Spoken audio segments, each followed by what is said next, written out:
السلام علیکم ورحمۃ اللہ۔ میرے پیارے بھائیوں اور میری معززات ماؤں، بہنوں اور بیٹیوں، بلوغ المرام کتاب الجنائز سبق نمبر ہے 127۔ بسم اللہ الرحمن الرحیم۔ عن سلیمان بن بریدہ عن ابیہ قال کان رسول اللہ صلی اللہ علیہ وسلم يعلمهم اذا خرجوا الى المقابر ان يقولوا السلام على اهل الديار من المؤمنين والمسلمين وَإِنَّا إِن شَاءَ اللَّهُ بِكُمْ لاحقون وَإِنَّا إِن شَاءَ اللَّهُ بِكُمْ لاحقون نسأل اللہ لنا ولکم العافیۃ۔ رواہ مسلم۔ حضرت سلیمان بن بریدہ رحمہ اللہ اپنے والد بریدہ سے روایت کرتے ہیں کہ نبی کریم صلی اللہ علیہ وسلم صحابہ کرام کو سکھایا کرتے تھے کہ جب وہ قبرستان جائیں تو یوں کہیں، قبرستان جانے کی دعا، السلام علی اہل الدیار من المؤمنین والمسلمین وإنا ان شاء اللہ بکم لاحقون نسأل اللہ لنا ولکم العافیۃ۔ سلامتی ہو تم پر اے گھر والوں، مومنوں اور مسلمانوں میں سے، اور ہم بھی انشاءاللہ تم سے ملنے والے ہیں، اور ہم اپنے اور تمہارے لیے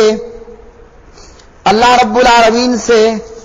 عافیت کا سوال کرتے ہیں۔ تو پیارے بھائیوں، اس حدیث میں پیارے نبی صلی اللہ علیہ وسلم نے قبرستان جانے کی دعا سکھائی ہے۔ یہاں علی اہل الدیار، اہل الدیار سے مراد جو ہے وہ قبروں میں پڑے ہوئے لوگ ہیں۔ دیار جمع ہے دار کی، قبر کو گھر سے تشبیہ دی گئی اس لیے کہ قبر میت کے لیے گھر کی مانند ہے جس میں میت رہائش پذیر ہے۔ اس حدیث سے ہمیں یہ معلوم ہوا کہ قبرستان میں جانا اور فوت شدگان کے لیے اور اپنے لیے مغفرت و بخشش کی دعا کرنا ہے۔ من المؤمنین والمسلمین سے معلوم ہوا کہ مشرک، کافر، ملحد، مرتد کے لیے دعا کرنا اور بخشش مانگنا نہیں ہے۔ تو یہاں اس حدیث سے یہ بھی معلوم ہوا کہ قبر والے ہماری دعاؤں کے محتاج ہیں، نہ کہ ہم ان کے محتاج ہیں۔ قبر والوں کو پکارنا، مشکل کشا سمجھ کر ان سے فریادیں کرنا اور ان سے مرادیں مانگنا، تو یہ سارا کچھ جو ہے وہ شرکیہ اور خلاف شرع کام ہیں، اور مسلمانوں کو ہر طریقے سے بچنا چاہیے۔ تو پیارے نبی علیہ الصلوۃ والسلام نے قبرستان جانے کی یہ دعا سکھائی۔ تو قبرستان جا کر جب قبر والوں پر سلام کیا جاتا ہے، اس کا یہ مطلب نہیں ہوتا کہ مردہ جو ہے وہ سنتا ہے اور جواب دیتا ہے، نہیں، بلکہ مقصد کیا ہے کہ یہ اللہ سے ایک دعا ہے کہ جو ہم اپنے لیے اور مرنے والوں کے لیے کر رہے ہیں کہ اللہ ہمیں جو ہے وہ سلامتی عطا فرما اور ہمیں عافیت و درگزر عطا فرما۔ اور اسی طرح جن لوگوں نے یہ کہا کہ مردے دیکھتے ہیں یا مردے سنتے ہیں، ان کا کہنا باطل ہے، سوائے اس کے کہ جو صورت صحیح حدیث کے اندر مذکور ہو، جیسے صحیح بخاری میں کہ میت کو جب دفن کر کے دفن کرنے والے واپسی ہوتے ہیں تو میت جاتے ہوئوں کی جوتیوں کی آواز سنتی ہے۔ اس کے علاوہ یہ کہ مردہ دیکھتا ہے یا سنتا ہے، یہ محض جھوٹ ہے۔ جیسے زکریا صاحب نے فضائل اعمال کے اندر لکھا کہ بزرگوں کی قبر پر جب آیا جائے تو سر کی طرف سے نہ آ جائے، بلکہ پائنتی پاؤں کی طرف سے آیا جائے کہ اگر حق تعالی شان ہو ان مردوں کو جو ہے وہ آنے والوں کے تعلق سے بذریعہ یا کشف یا کسی اور چیز سے دکھائے تو مردے کو دیکھنے میں دقت نہ ہو، جبکہ یہ بات باطل ہے۔ مردہ آنے والوں کو نہیں دیکھتا، نہ مردہ قبر میں آنکھیں کھولتا ہے، نہ جو ہے وہ مردہ آنے والوں کی بات چیت کو سنتا ہے۔ جیسے فضائل اعمال ہی کے اندر زکریا صاحب نے لکھا کہ ایک بزرگ کو دفن کیا گیا تو وہ آنکھیں کھولے ہوئے تھا۔ گورکھن نے یا دفن کرنے والے نے کہا جناب آپ مرے نہیں؟ کہا میں نہیں مرا اور ہر عاشق نہیں مرتا، تو یہ بات جھوٹ ہے۔ تو یہاں سلام کا مقصد صرف اپنے لیے اور مرنے والے کے لیے دعا کرنا ہے، اللہ سے عافیت کا سلامتی کا سوال کرنا ہے۔ اگلی حدیث عن عبداللہ ابن عباس رضی اللہ تعالی عنہما قال مر رسول اللہ صلی اللہ علیہ وسلم بقبور المدینہ فاقبل علیہم بوجہہ فقال السلام علیکم یا اہل القبور یغفر اللہ لنا ولکم انتم سلفنا ونحن بالاثری رواہ الترمذی وقال حسن۔ عبداللہ ابن عباس رضی اللہ تعالی عنہ راوی فرماتے ہیں نبی علیہ الصلوۃ والسلام کا گزر جو ہے وہ ایک قبر، نبی علیہ الصلوۃ والسلام کا گزر مدینے کے قبرستان میں سے ہوا۔ آپ کا گزر مدینے کے قبرستان سے ہوا، آپ قبر والوں کی طرف متوجہ ہوئے اور یہ دعا کی السلام علیکم یا اہل القبور، اے قبر والوں تم پر سلامتی ہو، اللہ ہماری اور تمہاری مغفرت فرمائے، تم ہمارے پیش رو ہو اور ہم تمہارے پیچھے چلے آ رہے ہیں۔ اس روایت کے تعلق سے علامہ محمد زبیر رحمہ اللہ نے کہا کہ ضعیف ہے، تو یہ دعا بھی قبرستان جا کر مانگی جا سکتی ہے، اور صحیح سند کے ساتھ السلام علی اہل الدیار من المؤمنین والمسلمین، تو قبر والے سنتے نہیں ہیں، جیسا کہ اللہ رب العالمین نے فرمایا وما انت بمسمع من فی القبور، آپ قبر والوں کو نہیں سنا سکتے، الا یہ کہ وہ روایت جس میں نبی علیہ الصلوۃ والسلام نے بدر کے کنویں والوں سے بات کی، وہ نبی کا معجزہ اور مردہ جوتیوں کی آواز سنتا ہے، تو وہ صحیح حدیث سے ثابت، اس کے بعد سوا نہیں۔ اگلی حدیث عن عائشہ رضی اللہ تعالی عنہا قالت قال رسول اللہ صلی اللہ علیہ وسلم لا تسبوا الاموات فانہم قد افضوا الى ما قدموا رواہ البخاری وروى الترمذی عن المغیرۃ نحوہ لیکن قال فتؤذوا الاحیاء۔ سید عائشہ صدیقہ طیبہ طاہرہ رضی اللہ تعالی عنہ اس روایت کی راویہ فرماتی ہیں نبی علیہ الصلوۃ والسلام نے فرمایا مردوں کو، مرے ہوں کو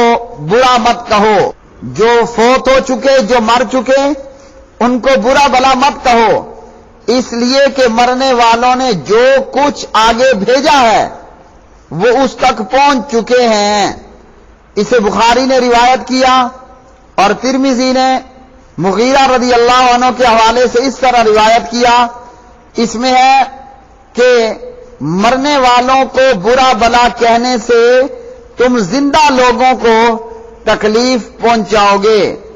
اس حدیث سے یہ معلوم ہوا جو مر چکا اس کو برا بلا نہیں کہنا، کیونکہ کسی فوت ہونے والے کا اس انداز سے تذکرہ کرنا، بالخصوص مسلمان کا جو اس کے عزیز و اقارب کے لیے اذیت اور تکلیف کا باعث ہو اور باہمی لڑائی جھگڑے کا باعث بنتا ہو، اس لیے شریعت اسلامیہ نے اسے ممنوع قرار دیا ہے۔ تو پیارے بھائیوں، اس حدیث نے ہمیں یہ بتلایا جو مر چکا وہ مر چکا، اب وہ کتنا برا تھا یا وہ کتنا نیک تھا، جو اس نے جیتے جی اعمال کیے، اپنے اعمال جو اس نے کیے تھے اپنی زندگی میں، وہ اپنے اعمال کو پہنچ چکا ہے۔ اب اگر برا تھا تو وہ سزا پائے گا، اور ہمارے برا بلا کہنے سے کوئی فائدہ نقصان نہیں ہونے والا، اور اگر وہ نیک تھا اور ہم اسے برا بلا کہہ رہے ہیں تو درست نہیں۔ تو اس طرح جب مرنے والے کو برا بلا کہا جائے گا، جو اس کے زندہ رشتہ دار ہیں، بھائی ہیں، بیٹے ہیں، باپ ہے، ماں ہے، بیوی ہے، بچے ہیں، جو رشتہ دار ہیں، جب مرنے والے کو برا کہا جائے گا، میت کے رشتہ داروں کے لیے یہ معاملہ تکلیف کا ہوگا۔ اب اس میں کیا خرابی پیدا ہوگی؟ مرنے والا تو مر گیا سو مر گیا، جب اس کو برا کہا گیا تو یہ زندہ آپس میں لڑائی جھگڑے کریں گے، اور معاشرہ جو ہے وہ بدامنی اور بے امنی کا شکار ہوگا۔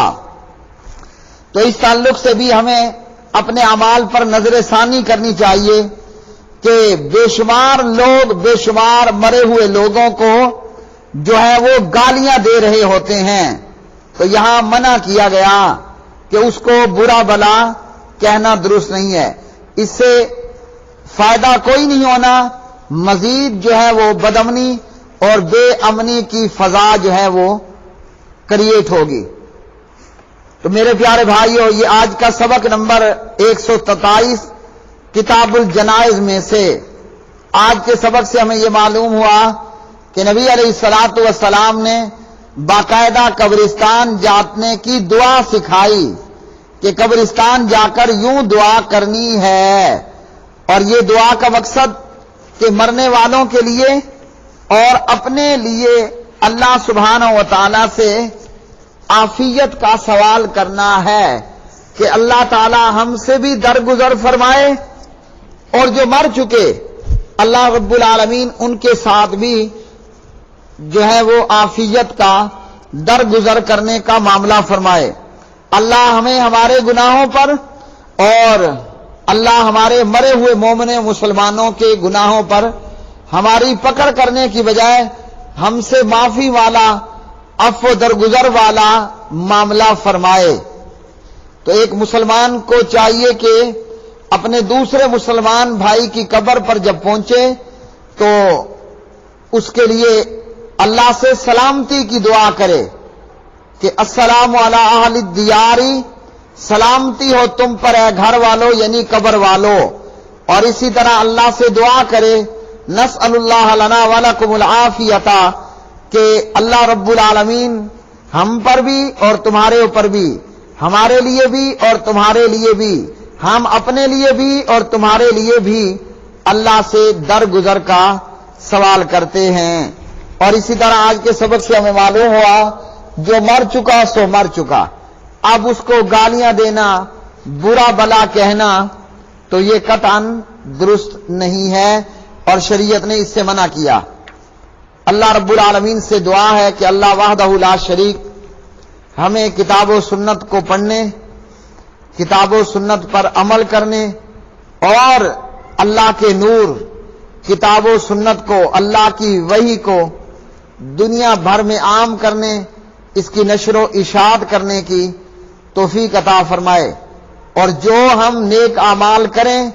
اللہ وحدہ لا شریک ہمیں خالصتاً اپنی ذات کے لیے کرنے کی توفیق عطا فرمائے، بغیر کسی ریاکاری اور ناموری کے۔ اور اللہ رب رحمان سے دعا ہے کہ اللہ وحدہ لا شریک ہمارے نیک اعمال کو قبول بھی فرمائے، اور اس پر اللہ رب العالمین ہمیں بے انتہا بے حساب اجر و ثواب بھی عطا فرمائے۔ ان قرآن و سنت کو نشر کرنے، ان نیک اعمال کے بدلے اللہ رب العالمین ہمیں جنت الفردوس عطا فرمائے، اللہ جنت میں سے وہ جنت عطا فرمائے جو عین اللہ کے عرش کے نیچے ہے، اور اسی طرح ان نیک اعمال کی بدولت اللہ ہمیں جہنم سے بچائے اور اللہ اپنے فضل و کرم سے اپنے عذاب سے محفوظ رکھے اور اپنے فضل و کرم سے دنیا میں، قبر میں، آخرت میں ہمیں اپنی عظیم تر نعمتوں سے نوازے۔ جن تمام بھائیوں نے دعا کے لیے کہا، امتیاز بھائی، الیاس بھائی، دیگر بے شمار میرے بھائی میری بہنیں جنہوں نے دعا کے لیے کہا، کوئی بیمار ہے تو اللہ اس کو شفائے کاملہ عطا فرمائے، کوئی ہدایت سے دور ہے تو اللہ رب العالمین اسے ہدایت عطا فرمائے، اور اسی طرح کوئی مالی طور پر، معاشی طور پر مشکلات کا شکار ہے تو اللہ اس کے معاشی اور مالی معاملات کو اور مشکلات کو دور فرمائے۔ جو ہمارا بھائی بہن اولاد سے محروم ہے اللہ ان کو نیک اولاد عطا فرمائے، اور اسی طرح جو نرینہ اولاد کی تمنا کیے ہوئے ہیں اللہ سبحانہ و تعالی انہیں نرینہ اولاد عطا فرمائے۔ ہم اور جو پہلے سے صاحب اولاد ہیں اللہ ہمیں ہماری اولاد کو جو ہے وہ نیک بنائے، اور جو مومن اور مسلمان فوت ہو کر دنیا سے رخصت ہو چکے ہیں اللہ سبحانہ و تعالی ان سے اور ہم سب سے عافیت و درگزر والا معاملہ فرمائے۔ ہم سے پہلے جو مومن مسلمان فوت ہو چکے اللہ رب العالمین ان کی قبروں کو ان کے لیے جنتوں کے باغات بنائے، ان کی قبروں کو ان کے لیے راحت و آرام کا سبب بنائے، اور قبر کا عذاب ان سے دور فرمائے۔ وآخر دعوانا ان الحمد للہ رب العالمین۔